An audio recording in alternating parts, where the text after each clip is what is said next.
अल्हम्दुलिल्लाह वस्सलातु वस्सलामु अला रसूलिल्लाह। Group of मसाइल और उनका ग्रुप में वितर जे मुतालिक़ कई सुवालात आया आहिनि। अचो मिणी सुवालनि जो भेरो हिकिड़ी जी रिकॉर्डिंग में जवाब अचे। वितर जो हुकुम करो है। वितर फ़िक़ा हनफ़ी जे मुताबिक़ वाजिब है। जमहूर जे नज़दीक सुन्नत है, सुन्नत मुअक्किदा है। अने आप सल्लल्लाहु अलैहि वसल्लम सफ़र जे अंदरि पण वितर नमाज़ अदा फरमाईंदा हुआ। वितर जो वक़्तु सही वितर जो वक़्तु इशा जी नमाज़ पढ़ी अने फजर जी अज़ान थी पहला वितर तंहिंजो वक़्तु आहे। आप सल्लल्लाहु अलैहि वसल्लम वितर कज़ा पण फरमायो हुयो। वितर जी तादाद केतिरी आहे? वितर जी तादाद हिकिड़ी रकात है, 3, 5, 7, 9 ऐं 8 जेतिरियूं पढ़ाजांइ।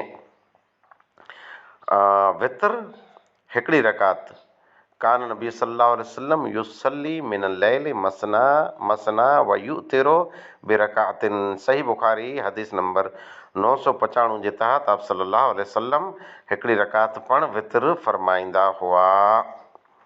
अने 990 सही बुखारी जी रिवायत जे तहत हिकिड़ा शख़्स नबी सल्लल्लाहु अलैहि वसल्लम खे वितर जे बारे में पुछनि था, राति जी नमाज़ जे बारे में, त आप सल्लल्लाहु अलैहि वसल्लम फरमायो राति जी नमाज़ ॿ रकातूं अदा करे में अचे। अने जॾहिं के अहिड़ो अंदेशो हुए त जे सुबुह क़रीब थी वियो आहे त हिकिड़ी रकात पढ़ी जेकी नमाज़ पढ़ाए उन खे वितर बनाए छॾियो।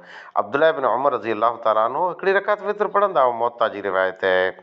अने अब्दुल्लाह इब्न उमर रज़ी अल्लाह ताला अन्हु जे 3 रकातूं वितर पढ़ंदा हुआ त 2 रकातूं पढ़ी सलाम फेरे हिकिड़ी रकात अलॻि पढ़ंदा हुआ। इहे पण मौता जे अंदरि रिवायत मौजूदु आहे। 3 रकातनि जे बारे में रिवायत मशहूरु आहे त नबी सल्लल्लाहु अलैहि वसल्लम पहली रकात पढ़ी, मतिलबु पहली रकात वितर जे अंदरि सब्बे इस्मा रब्बिकल आला पढ़िया, 2 में कुल या अय्युहल काफ़िरून, 3 में कुल हु अल्लाहु अहद पढ़िया, रुकू थी पहला कुनूत पढ़िया। इहा इब्न कत्तान जी रिवायत जे अंदरि मौजूदु आहे। 9 रकातनि जो सबूत पण आहे, 9 रकात वितर। मां आयशा रज़ी अल्लाह ताला अन्हा जी रिवायत सही रिवायत आहे 1721 नसई जे अंदरि मौजूदु आहे। नबी सल्लल्लाहु अलैहि वसल्लम 9 रकातूं पढ़िया वितर जी नमाज़ मुकमल करे वितर पुठिया 2 रकातूं पढ़िया। अने पुठिया आख़िरी ज़िंदगी में नबी सल्लल्लाहु अलैहि वसल्लम 7 रकातूं वितर पढ़िया, वितर पढ़ी 2 रकातूं वेही करे अदा फरमायूं।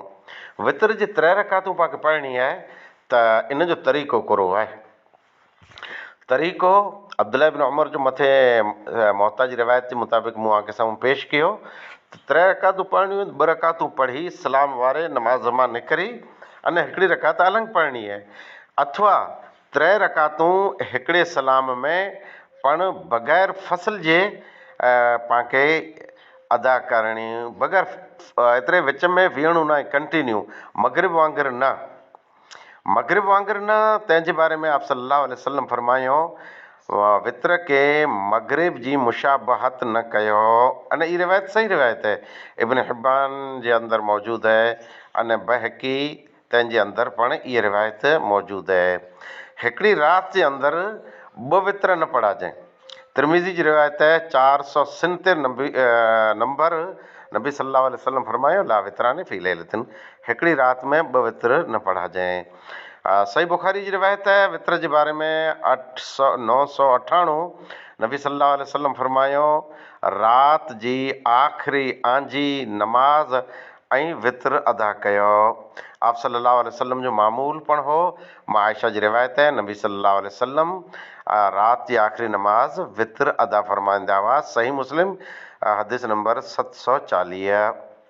कुरो वितर पुठियां नफ़िल पढ़ी सघूं था या न, ई वॾो हिकिड़ो मुंदो अचे थो। अल्लामा नबी रहमतुल्लाह अलैह फरमाइनि था त वितर पुठियां नफ़िल पढ़णु जाइज़ आहे। अने जंहिं रिवायत में जो हुकुम आयो त राति जी आख़िरी नमाज़ नफ़िल पढ़ो, उहो मुस्तहब अमल आहे, मुस्तहब मथे उनखे मबनी कंदासूं। इब्न क़य्यिम रहमतुल्लाह अलैह फरमाइनि था त वित्र हिकिड़ी मुस्तक़िल इबादत आहे, उन पुठियां बरकातूं पढ़णु जाइज़ आहे ज़ादुल माद जे अंदरि। मज़ीद फरमाईंदा त असांजे नज़दीक बरकातूं पढ़णु पण मुस्तहब आहिनि, नबी सल्लल्लाहु अलैहि वसल्लम जो अमल पण आहे अने फरमान पण आहे। नबी सल्लल्लाहु अलैहि वसल्लम वेही बरकातूं अदा फरमाईंदा हुआ। तंहिंजे बारे में सही मुस्लिम में ई रिवायत मौजूदु आहे। अने मूं पहिरीं पाण अक्समी रिवायत पेश कई, नसई जी रिवायत, नबी सल्लल्लाहु अलैहि वसल्लम 9 रकातूं वित्र पढ़ी, 2 रकातूं वित्र पुठियां नफ़िल अदा फरमायो हुयो, 7 पढ़ी पण 2 रकातूं अदा फरमायो हुयो। छहलो मुंदो करो वित्र जी नमाज़ पढ़ी। अच्छा, छहलो मुंदो इहो आहे त वित्र इमाम सां गॾु बा जमात पढ़णु ज़रूरी आहे की नाहे। जमात जी हर जॻह ते अहमियत वेही थी, जमात जी क़द्र क़ीमत वेही थी, जमात बेरी नमाज़ जेको अदा थी थी उनजी फज़ीलत जो हुए थी। अबू ज़र रज़ी अल्लाह ताला अन्हु जी रिवायत आहे, अने हीअ रिवायत सही आहे त तिरमिज़ी जे अंदरि 806 नंबर जी, नबी सल्लल्लाहु अलैहि वसल्लम फरमायो, इन्नहु मन काम मअल इमाम, जेको शख़्स इमाम बेरो क़याम करे थो, यानी इमाम सां गॾु बा जमात नमाज़ अदा कए, अने हता यनसरिफ़ सॼी नमाज़ मुकमल नमाज़ बा जमात इमाम सां गॾु पढ़ियो त उन शख़्स खे एतिरो अजर मिले थो जीअं त सॼी राति उन क़याम कयईं, सॼी राति नमाज़ पढ़े जो सवाबु मिले थो।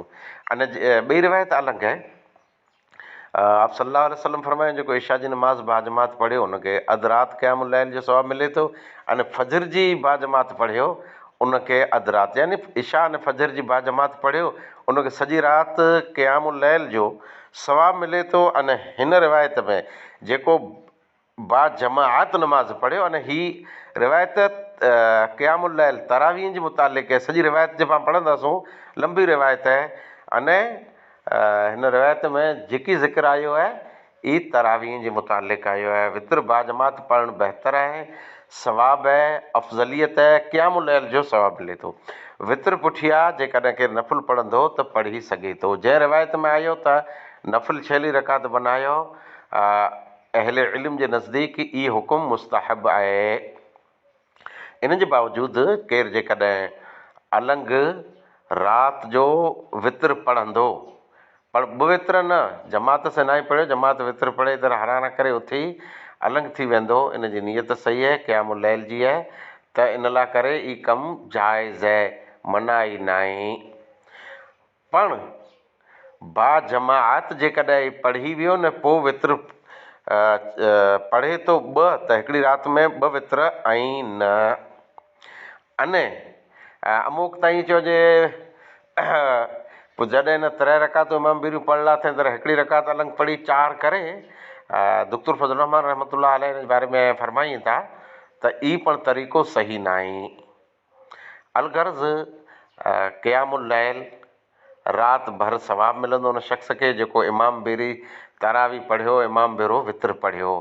अक्सर ईअं थिए थो त अमुक मसीती में 2-3 रकातूं तरावी थी त 2-3 जमाती वेंदा रहिया, 2-3 वेंदा रहिया, 2-4 वेंदा रहिया, पोइ वित्र लाइ उथीनि त घणा खरा वेंदा रहनि। एतिरे बा जमात नमाज़ पढ़ी जी वॾी फज़ीलत आ वई आहे, अने ताक़ीद आ वई आहे, क़द्र जूं राति आहिनि। पोइ हिन में अमुक माण्हू ॻाल्हि में टाइम जे कढी छॾी था, वित्र पढ़ाइजे की न पढ़ाइजे, हिकिड़ा चवंदा पढ़ो नफ़िल, हिकिड़ा चवंदा पोइ पढ़ो, हीउ पढ़ो, हू पढ़ो। इन बहस अने मुबाहिस में सवाबु अने क़ीमती वक़्तु पाण विञाए छॾियूं था। क़ीमती वक़्तु एतिरो वेहे थो जो हिकिड़ी राति जी इबादत ख़ैरु मिन अल्फ़ि शहर, 1000 महीने जी इबादत खां अफ़ज़ल आहे। ई बहस में, तकरार में, ॻाल्हि में, अने ख़ासि मीटिंग में जे पाण इहा राति कढी छॾई त क़ीमती अने ख़ैरु पंहिंजे हथां निकिरी वेंदो। इबादत में वधारे मशगूल रहियो खपे। आख़िर दवाना अल्हम्दुलिल्लाहि रब्बिल आलमीन।